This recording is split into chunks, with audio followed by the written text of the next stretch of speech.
ظاهری دنیا کې الله مونږ ته لار ښیي، هدایت ښیي.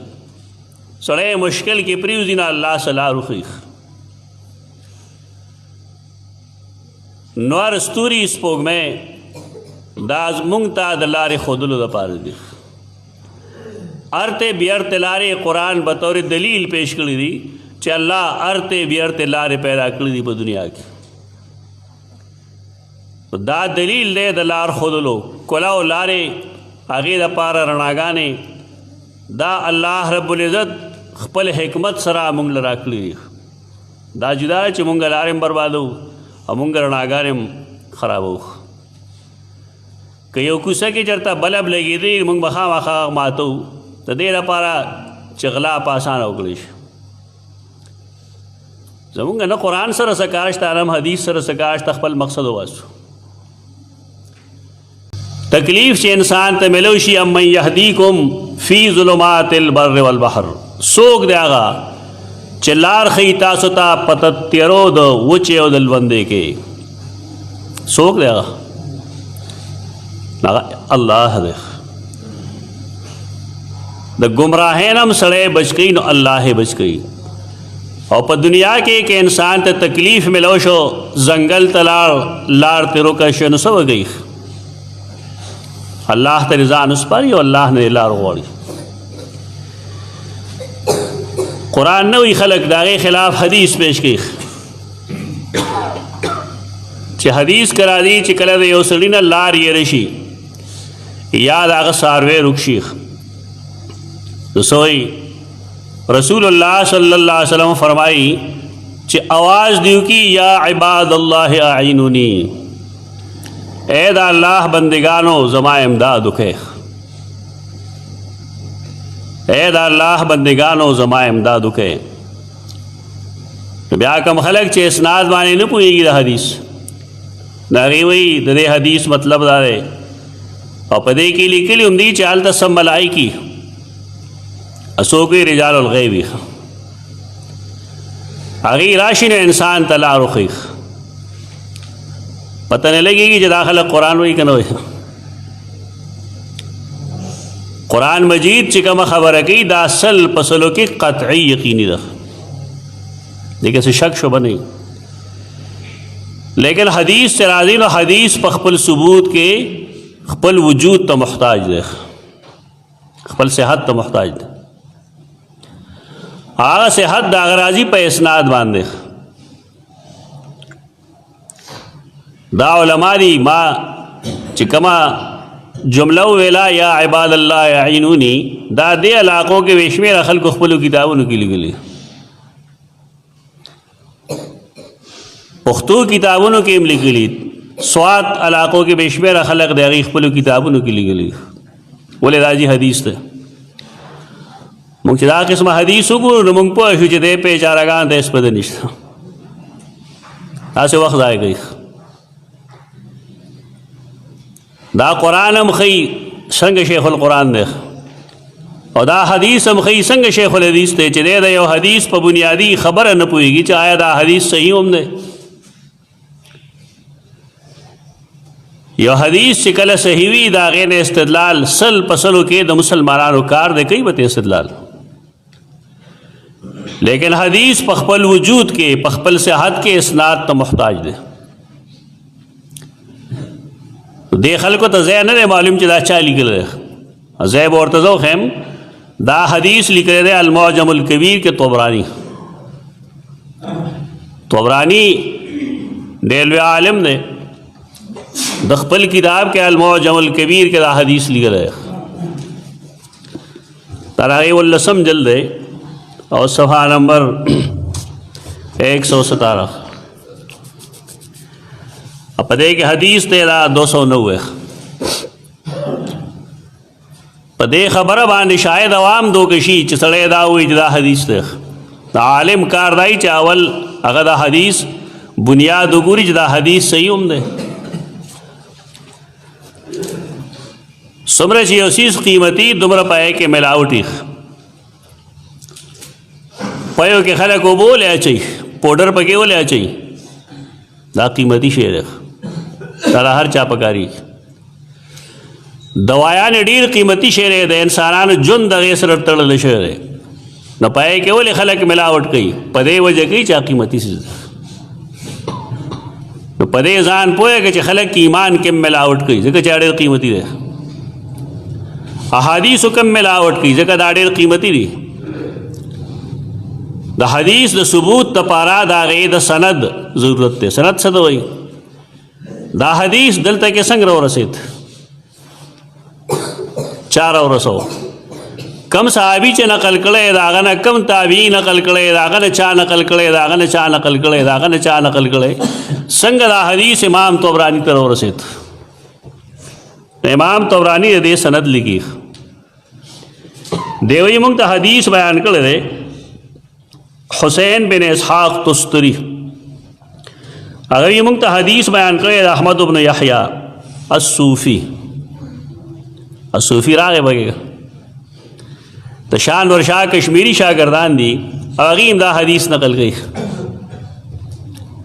شان ورشاه کشمیری خپل کتاب کې لیکلی دی العرف الشذی کې چې کله د حدیث سند کې څوک صوفي راغی که نه نو فاغسل یدیک منه، هغې حدیث نه لاس ووینځه.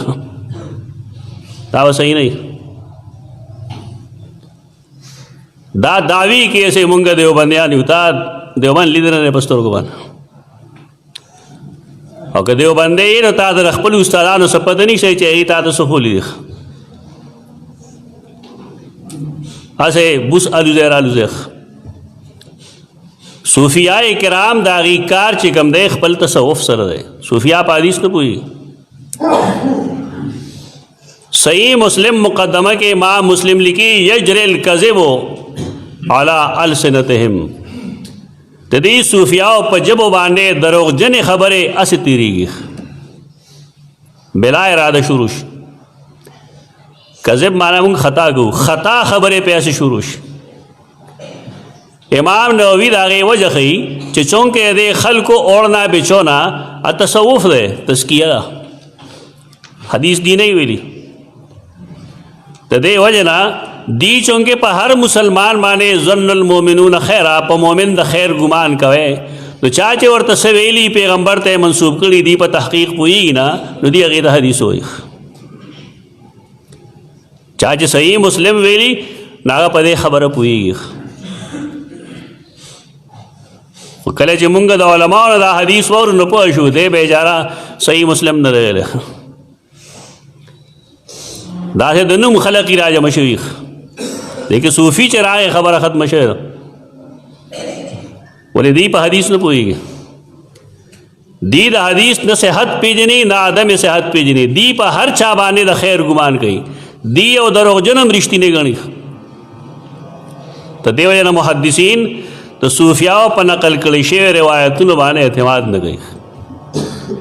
دیکھیں تو څلور کسان دي چې هغه صوفیا هم دي او محدثین هم دي، واقعي کراو کوټه باندې پوهېږي، ډېر لږ دي.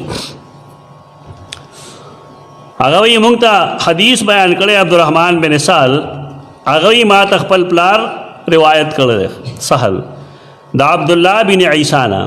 عبدالله بن عیسی نقل کوي د زید بن علی نه، او زید بن علی نقل کوي د عتبہ بن غزوان نه.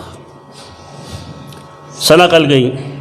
عتبہ بن غزوان صحابی دے رضی اللہ تعالیٰ عنہ، هغه د نبی کریم صلی الله علیه وسلم نه حدیث نقل کوي اذا ضل احدکم شیئا، کله چې ستاسو کې یو کس څاروی رک شه که نه، او اراد احدکم عونا، یا یو کس ته د امداد ضرورت شو، هغه په داسې ځمکه کې لیس بها نیسن، چالته کې څوک پیژنګلو نه وي، مینې واله نه وي، فلیقل یا عباد الله اعینونی، یا عباد الله اعینونی، اے دا اللہ بندگانو زما امداد وکړئ، زما امداد وکړئ. نو بیا وایي چې فإن لله عبادا لا نراهم، د الله څه بندگان دي مونږ یې نه وینو.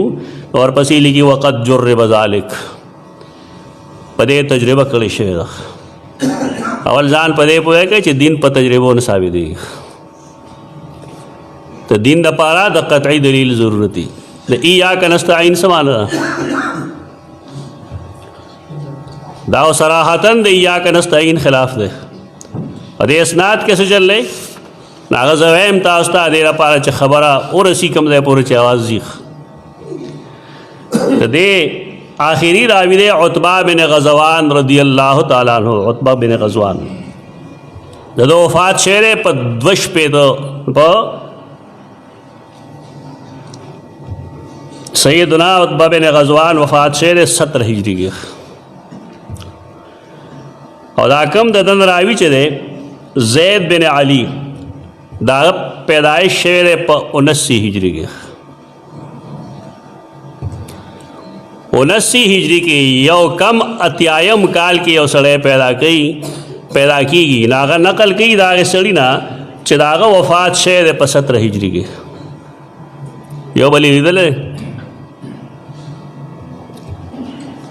شپېته کاله فاصله دواړو په منځ کې. څنګه وسړی په دې عقیده ثابت دی؟ دا قطعي دی. دې وجه نه مجمع الزوائد کې هیثمی لیکلی دی او دلته کې د فوټ نوټ کې هم لیکلی دی چې قال فی المجمع چې رجال به صحیح بېشک لیکن الا ان زید بن علی لم یدرک عتبہ. زید بن علی او د عتبہ بن غزوان ملاقات نه ثابت. معلومیږي دا دی چې کم سے کم 2 راویان دي چې د هغې ذکر نه دی کړی شوی. نو کم حدیث په سند کې چې 2 روات مسلسل حذف شي نو هغې ته معدل وایي. په دې عقیده نه په دې عمل هم نه ثابتېږي. دا حدیث دومره ګران علم شي دا حدیث به خلق به پیش کوي د قرآن په خلاف کې. وی کم ذات چې څاروي واپس کوي انسان ته او کم چې لار ښیي نو هغه ته الہ وایي. انسان نشي کېدی. امن یهدیکم فی ظلمات البر والبحر. قرآن چې دی ویلی یو سړي نو داسې قسم مصیبتونو کې گرفتاری. دا حدیث قابل قبول نه دی. معدل د حدیث ضعیف حدیث په اقسامو کې راځي. په دې باندې عقیده نه ثابتېږي. منقطع هم نه دی دا معدل دی. 2 روات نشته په دې کې. 15 کاله فاصله ده په دواړو کې. په دې حدیث باندې د قرآن آیت کریمه ته نشرت کولی چا بل څوک امداد کولی شي هېڅوک امداد نشي کولی. هغه امداد چې هغې ته مافوق الاسباب وایي هغه صرف الله کوي. او دا امداد دا کم چې موږ غواړو په دریاب کې یا په وچه کې په ځنګل کې او د خپل رک شوي څیز دپاره غواړو نو دا مافوق الاسباب امداد ده. دا صرف الله کولی شي. د فقه بعضی کتابونو کې مثلا شامی وغیرہ کې لیکلي دي چې د چا نه څه شی رک شي نو هغه د قبلې طرف ته یو قدم واخلي. نو بیا د آواز وکړي چې یا علی بن حمدان اردد علی ضالتی. علی بن حمدان زمانه چې کوم شی رک شوی دی نه ما ته واپس کړه. او که تا ما ته واپس نه کړو نو زه به تا د دیوان الاولیاء نه وباسم. دا شامی عبارت دی. دا صحیح دی. چا چې قرآن ویلی په دې پوهېږي دا غلطي ده. دا خطا نه ده. خطا هغې چې هغه د انسان نه بې علمۍ کې وشي. ته دومره لوی فقیه او ته په دې نه پوهېږې چې دا د ایاک نستعین د عقیدې خلاف دا زه ولې دا ومنم. دا کوم چې په دې ډېر میندې ناسه وایي دی خو جي یو تجربه لیکلې ده. تجربه ده خو شرکیه ده. نو هغه تجربات چې هغه شرکی تجربات یې خو لا درست دا درست نه ده. دا خبره دې سلسله کې چې کوم حدیث ته هغه معدل دی قابل قبول نه دی. فقهي جزئیات چې کله د نصوصو خلاف ده نا قابل قبول نه ده. دې شامی په خپل شامی کې لیکلي دي چې کله یو مقلد یو فقهي قاعده ذکر کی نو هغه قاعده به مونږ ګورو قرآن و حدیث کې شته که نشته. قرآن و حدیث کې دا ایک گنجائش ته که نشته. نو بیا وایي که امام یې ویلي نو ټیک ده. که امام نه ویلي نو بیا به مونږ په مراجعو کې ګورو. نو مراجعو کې هم دا نشته. نو کومه فقهي جزئیات چې قرآن و حدیث کې نه او د امام په قول کې نه اجتهاد کې نه نامردود دي. دا قاعده په خپل شامل لیکلې ده خپل کتاب کې. په دې وجه د هغه دا خبره قابل قبول نه ده. موږ چا د کافر مافر نه وایو، شامی د کافر نه وایو. تا پوهیو په دې خبره باندې چې دا خبره درست نه ده، دا صحیح ده. دا د شرک او د کفر تعلیم او تربیت دی. موږ په هر مونځ کې په هر رکعت کې دعا کوو او الله سره وعده کوو چې ایاک نعبد و ایاک نستعین، ما فوق الامداد به یا رب ستا نه غواړو. د دې خلاف موږ تسلیمولو ته تیار نه یو. خدا الله د الوهیت کم صفت دلته ذکر دی اوس، امن یهدیکم فی ظلمات البر والبحر.